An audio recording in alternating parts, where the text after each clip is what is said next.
Hi friends, మీకు ఈ video నచ్చితే లైక్ చేయండి, సబ్స్క్రైబ్ చేయండి. మనీషా దేవయ్య అని పెరట్లోకి వచ్చి అనవసరంగా ఆ వీలునామాని మనం కాల్ చేశాము అని బాధపడుతూ ఉంటాను. అప్పుడే జాను అక్కడికి వచ్చి ఆ వీలునామాని ఏం చేశారు అని జాను ప్రశ్నిస్తూ ఉంటుంది. ఎందుకు జాను నువ్వు మమ్మల్ని ప్రశ్నిస్తున్నావు? ఆ వీలునామా గురించి మాకేం తెలుసు అని దేవయాని ఇక బుకాయిస్తూ ఉంటుంది.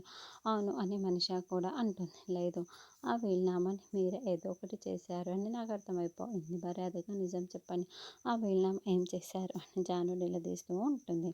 అప్పుడు మనిషా, ఆ వీలునామాని కాల్ చేశాము. పొద్దున భోగి మంటలు వేశారు కదా, ఆ భోగి మంటల్లో వీలునామాని కాల్చి పడేసాము, బూడిద చేసేసాము అని మనిషే చెబుతుంది. వేసే ముందు ఒక్క మాట అయినా నాతో చెప్పాలి కదా అత్తయ్య, ఎందుకు ఇలా చేశారు అని జాను నిలదీస్తూ ఉంటుంది. కానీ మనం ఇలా షాక్ అయ్యే పరిస్థితి వస్తుంది అని నేను అస్సలు ఊహించలేదు అని దేవయాని అంటుంది.